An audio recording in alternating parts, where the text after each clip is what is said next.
외신 기사를 한번 복기를 해보면 지금으로부터 1년 전에 미국의 바이든 행정부일 때 이 젤렌스키 대통령이 전쟁 초기와는 달리 미국의 지원이 약간 미온적이 되고 충분히 이루어지고 있지 않다고 판단을 하고, 더더군다나 그 전황이 우크라이나에 불리하게 되면서 미국과 서방에서도 속으로는 이 우크라이나가 과연 이길 수 있을까라는 회의감이 조성되는 분위기였죠. 거기에 초조감을 느껴서 젤렌스키가 미국을 방문합니다. 그래서 그때 갈 때 뭐랄까요, 두툼한 서류 하나를 가지고 갔어요. 그게 뭐냐면 승리 계획이었습니다. 그래서 우크라이나에 계속 지원을 해주면 이렇게 해서 군사력을 더 키워서 러시아에게 저항하고 반격을 해서 전쟁을 승리로 이끌겠다, 뭐 이런 얘기였거든요. 근데 뭐 도와달라는 입장이니까 도움을 받으면서 뭔가 좀 보답을 해야 될 거 아니에요. 그 보답이 하나가 뭐였냐면 우크라이나의 히토리우, 광물 자원이 많으니 이것을 개발할 수 있는 권리를 미국과 공유하겠다, 이렇게 말을 했던 거예요.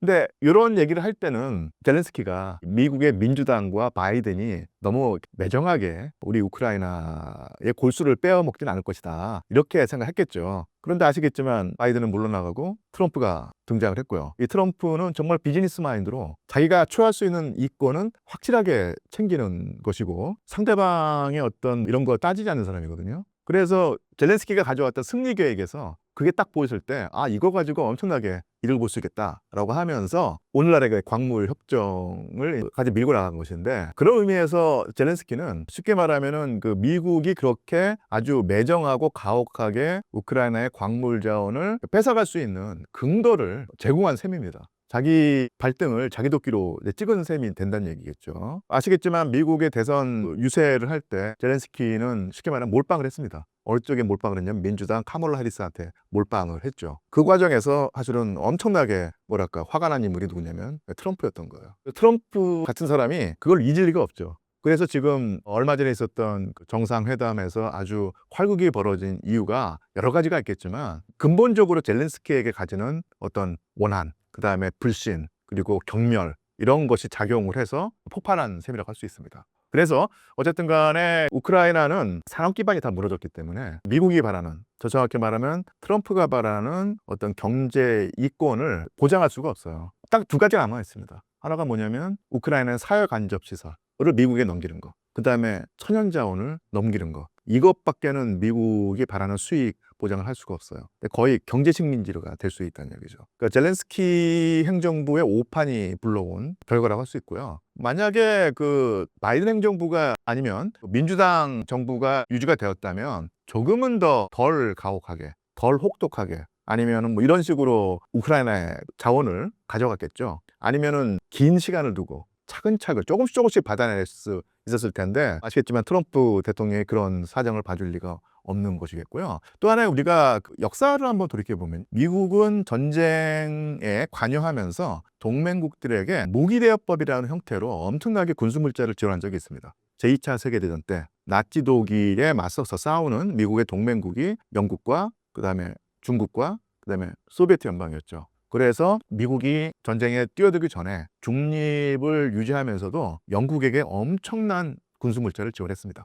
그게 아니었으면 영국은 버텨내지 못했을 거예요. 그리고 일본과 싸우는 장개석 군대에게도 지원을 했고요. 그 다음에 나치 독일의 공격을 받은 소련에게도 1941년 6월 이후로 엄청나게 많은 군수물자 지원했습니다. 이게 무기대여법일 텐데요. 이렇게 쉽게 말하면 이거 무기대여법은요, 미국이 동맹국에게 외상으로 무기를 꿔주는 겁니다. 근데 외상이라는 게 중요하죠. 그냥 무상으로 주는 것이 아니라 유상으로 주는데, 단지 무기를 주면서 돈을 받는 것이 아니라 무기를 주고 한참 나중에 받겠다는 거예요. 그래서 1945년에 나치 독일이 무릎을 꿇은 다음에 그 다음부터 미국은 영국과 소련으로부터 다 돌려받습니다. 그래서 그 돌려받는 과정에서 영국은 완전히 경제가 가뜩이나 전쟁으로 피폐화가 됐는데 대영제국의 위상을 완전히 잃어버리고 미국에 종속되는 상황이 빚어진 거예요. 소련 같은 경우는 냉전 때 서로 대결을 하면서도 계속 외상을 갚으라고 했습니다.